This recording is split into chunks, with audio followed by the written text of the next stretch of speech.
Hi, everybody, and welcome to the Dr. Psych Mom Show. Today, we're going to be talking about how divorce changes your self-concept, an interesting topic for anybody that has been divorced or separated or considering divorce or separation. I work with, obviously, a lot of people who are divorced or divorcing or considering divorce, as I work with a lot of people, in their 30s, 40s plus, and that's around the time where people start thinking that their marital issues are not fixable, is once you have kids, been together for around, a decade, and you start to think if stuff hasn't worked out by now, then it may not ever work out, right? But before we get to that, I must tell you to subscribe. I have a lot of great subscriber content. Most recent episode was on the idea of marital coercion and what it is and isn't, and how to repair after marital coercion that did happen. Because while, yes, of course, everything can be subjective, telling somebody that they were retroactively coercive and then not, empathizing with whatever they thought was going on is certainly not the way to make your marriage work, because empathy is on both sides, irrespective of what framing is put onto anything retroactively. Such as a man being told that he wasn't romantic for the past 10 years, would also possibly question that if he had never been told that before. And wasn't given any ways to fix it prior. But that's just getting into more of the content of that episode, so y'all should listen to it.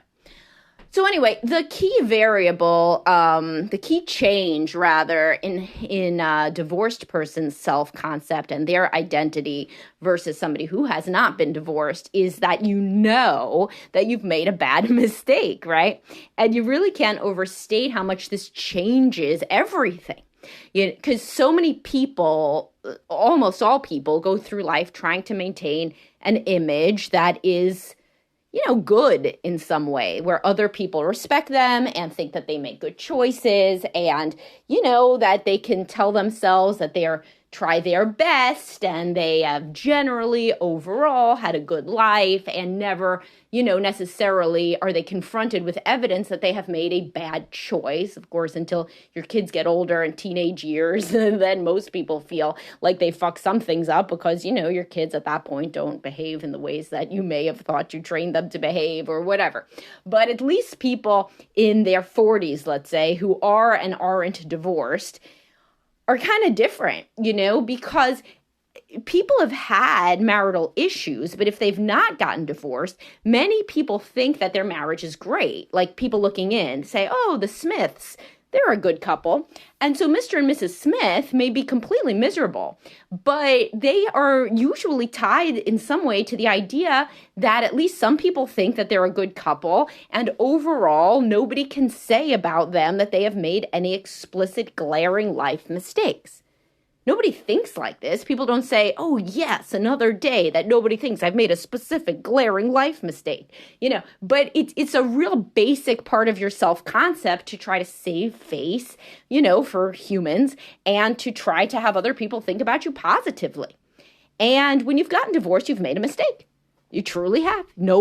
Literally nobody intends to get divorced. I mean, maybe there's some Lifetime movies where there's some guy who's like 100 years old and a 20-year-old girl that marries him and she actually doesn't intend for him to get divorced. She intends for him to die and her to get the money in those Lifetime movies or whatever. But nobody just tries to get divorced. Nobody stands up there at their wedding day and says, this is good, but it's really going to take the cake when we fucking split up. Nobody. So the point is you've made a mistake.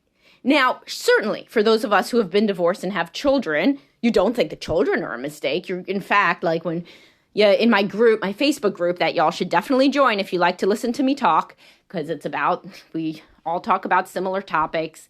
Everybody's a Dr. Psych Mom fan. This is my Facebook group. Click on the blue subscribe button on the Dr. Psych Mom Facebook page. It's $4.99 a month. But anyway, but the point is there was a thread about would you make a different choice in marrying your spouse? And it's interesting. I've noticed this. All the guys are much more fact-based thinkers. And they think about it differently. When people say, would you go back and marry your ex-spouse again? All the women say yes to get my children. Because that's the only way you could do it. Like if it was Back to the Future, remember the movie Back to the Future? If you didn't marry your spouse, you couldn't have got your same exact children. But the men think differently. They think factually, like in as much as this time travel can be rational, they think, but I wouldn't know those specific kids. I wouldn't marry the woman. I would marry a different woman with whom I would be happy and not get divorced. And then I would have other children that I would love equivalently and never know about these children, right? Which makes more sense, right? But for women, myself included, you just cannot get over the hump of saying, but I wouldn't have those specific children, even though, of course, you wouldn't have known them and whatever. But so yes, if you've had children, at least most people could say, yes, I love my children very much, so therefore something good came out of the relationship. But yet, nobody intended to get divorced. So obviously you didn't make the right choice of partner.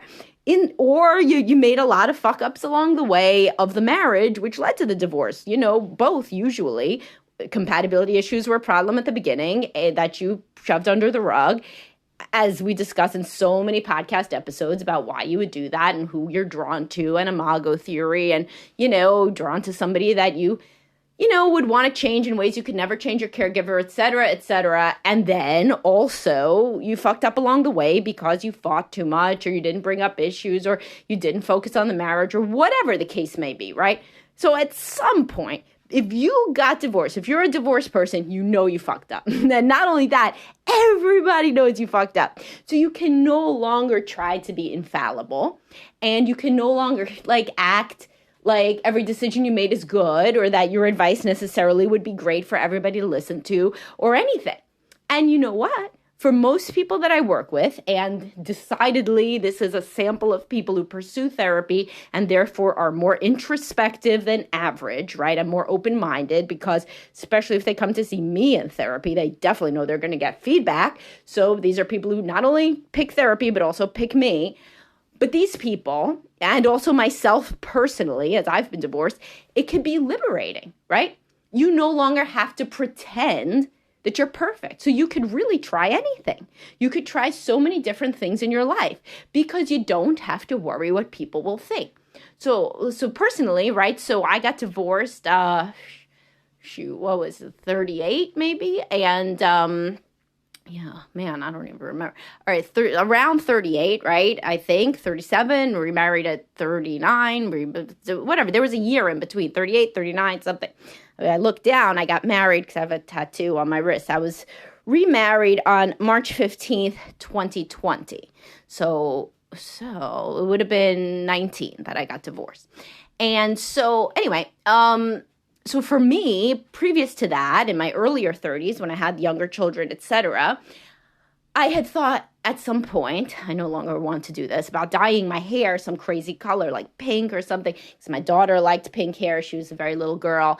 And I thought I would do it, but I thought it would be so embarrassing. I thought that would be so embarrassing. My clients would comment. People would all, think it was weird. It would look so weird and whatever. And that seemed like a really big deal, like I wouldn't want to make a bad choice. Maybe I would think it was kind of fun or cute, but other people would think it was unprofessional or like bad or some, whatever. This was like something I thought about, like almost like, oh, I wish I could do that, but I can't, like that sort of feeling about things. Then, I got divorced and I'm like a marital counselor. And I was like, holy shit, this is way worse, right? Than pink hair. Pink hair doesn't mean that you made a bad life choice, whereas divorce definitely does, at least in some way. Of course, it could have been the right decision to get divorced. People could think that, but then the marriage wasn't the right decision. Something's a bad decision, right? So, then I was like, as soon as that happened, I was like, holy shit, nobody's going to want to see a divorced marital counselor. And this is something that I'm in therapy, therapist listservs and groups. And a lot of people think this, as they get divorced or they have any sort of marital problems, they have this crisis of identity. Why is anybody going to want to see me if I couldn't make my marriage work? Ironically, and I think as I'm saying this, that I've mentioned this in a podcast before, ironically, way more people wanted to see me. And I think that's because of what I'm talking about. Because if you have only seen a counselor who's been happy with their spouse, what the hell do they know? It's like, having if you've been raised dysfunctionally, having a partner that wasn't raised dysfunctionally, it's like, what the hell do they know about your crazy family? They can't possibly empathize. Whereas if somebody's been divorced, at least you got to know that they understand marital dysfunction, right? So interestingly, more and more people reached out to me than less. But the point before is I never thought about the pink hair thing again. I was like, I could do that. I could do pink hair. I could do no hair. I could do whatever the fuck I want, really, because who cares, really? It did no longer seem remotely salient that, some people might judge it because they had much bigger things to judge. And fuck it, can't do anything about that. So who cares about the rest of it? And I see this same sort of motif in many of my divorced clients, if not all. All of a sudden, you're like, you know what? I could kind of do whatever I want. Obviously, it didn't work to try to do the normal, what society tells you to do is find the right person, get married, stay together no matter what. That didn't work. So shit. I mean, what else doesn't work? There must be a bunch of other norms and mores that I was raised with to think were, unchangeable and something I definitely had to adhere to that also don't work for me. And I should really re-examine a lot of the ways that I've been living and see what works and what doesn't, because people can judge me no matter what. And many people have started to judge me already. A person would think, because as I've discussed, you lose a lot of friends in divorce. Both genders do. And I have a whole podcast about that and post, so I don't have to get into it. But anyway, since people judge me, then I might as well live the life that I want to live. I might as well live in a way that's consistent with my own beliefs and values. And this also happens with remarriage. People frequently marry somebody that would be unexpected. So while there's this ridiculous concept on the manosphere of hypergamy that women are always trying to, marry an even richer guy and date even richer and richer men all the time, that's like the opposite of what I see. I see that women finally just marry who they love and who they get along with versus anything about thinking if he has a good job or if parents are going to like him or if he's the right height or anything, and of course, on the men's side, it's the same sort of thing. So a lot of women will be like, oh, but, I would never have expected him to marry that woman. She's so not traditional. So we had a traditional life. I was a stay-at-home mom. He wanted me to be stay-at-home mom. He was working all the time. But now he remarried somebody at work and they're splitting the childcare evenly. It's a totally different thing. Yeah, that guy married somebody he's more compatible with. He was probably raised to think he should have a wife who's a stay-at-home mom.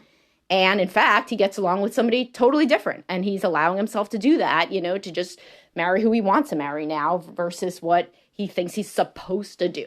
So divorcing gets rid of this idea that you're supposed to be somebody that people find to be acceptable in all these different ways, and that should be the primary goal of your life, is to be thought of as acceptable and to be approved of, because so many people don't approve of the divorce that it's kind of exposure therapy. You're like, well, I was so scared of people's approval, and now all these people literally didn't approve, because it happens when you get divorced. Many people in your friends, family, etc. don't approve. And then if you date, they don't approve. And then if you marry, they don't approve and don't approve. So you get used to it, and it's oh, all right, I guess some people are going to approve, some people aren't. But how I get one life, so guess I'm going to do what I want, and as long as I don't hurt anybody and as long as I'm a good person in whatever way that matters to me, I guess this shit doesn't matter as much about what people think. And this is when people try to actually transition careers or have different sorts of relationships with their children, more authentic, or take up hobbies that they never thought that they could take up, or any number of things, People change a lot more after divorce because finally they can. It's they broke the seal of this, obsession with others' approval. That is totally normal human thing. And you never even really think about it till you're out of it. Because most people, they do what their parents want, then they do what their boss wants, then they do what society wants and what their spouse wants, and then finally they stop, If they get divorced, they're like, well, shit, I'm just going to do what I want, I'm going to do what's best for me and my children, and I don't necessarily care as much about if it meets these certain criteria that other people in my life have. And people that were particularly enmeshed with their parents and really into their parents' approval, if their parents do not approve of the divorce, it could be extremely liberating for them, because then they're like, oh, guess I'm not the perfect kid, so I guess I can actually live for me now instead of living for you. And that is obviously going to be a superior way to live in terms of feeling like your real self for most adults is to live for yourself versus to live for your parents. So anyway, it's an interesting topic to think about.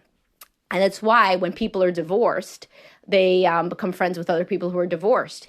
It's like anything. It's like once you've been through it, just like combat vets make friends with combat vets, and I'm in no way, I'm not at all saying a divorce is similar to having been in combat. I used to work with combat vets at the VA. That's why I think about it, because one guy said to me, well, I can't say anything about what happened to you because I would only talk about that to somebody who had experienced it. And interestingly, over time, we got close and he did share things with me. But at first, it's a very, very strong feeling that you should not share with anybody who has not gone through it because they wouldn't understand. And a little version of that is for people who have divorced. It's kind of like they don't think necessarily that people who have not been divorced would understand as well as people who have, which is the same as anybody who's gone through anything, parents and non-parents, widows, non-widows, anything, people with health issues, other people with health issues, etc. So anyway, I thought this was an interesting topic, certainly one that would be interesting for you to bring up in therapy if you are in therapy and considering divorce or going through divorce, something for people to introspect about. How has your divorce or how would a divorce change your life? If that's something that you're considering. I certainly do not think this is the only way to self-actualize, far from it. Many people have similar epiphanies about how they're not going to do what other people think within the context of remaining married, or they transform their marriage into what Esther Perel calls marriage 2.0. They try to have a totally different marriage, and couples counseling can really help with that. That's another one, by the way. Interestingly, a little version of this is going into couples counseling. Because it's like, you were saying your marriage was good. You were saying it was too good to need therapy. It was so good. It didn't need therapy. It was fine. It didn't need therapy. It's okay. Still doesn't need therapy. It's not great, but at least we don't need therapy. And then, oh, I guess we do need therapy. And at that point, you can't really be on your high horse anymore about being perfect because you're not perfect. You need marital counseling. And at that point, even that small change, small versus like fully getting divorced, is enough to open people up to trying new things. Because shit, as I say to most people, Matt, that are in my office, I say, well, things can't be going that great, right? Because otherwise you wouldn't be talking to me. So let's actually talk about the issues, because a lot of people in their first sessions, especially, they try to save a lot of face. They try to just tell me how great the marriage is. I'm like, man, this is an expensive way to tell somebody how great your marriage is. Why don't we actually focus on why you're here? So, once you have to say, yes, I'm in marital counseling, then you can crack yourself open to looking deeper at how you'd like to change and which of these things that you're doing is working for you and not. All right, guys, hope you enjoyed this episode, and I'll talk to y'all soon. Have a great day.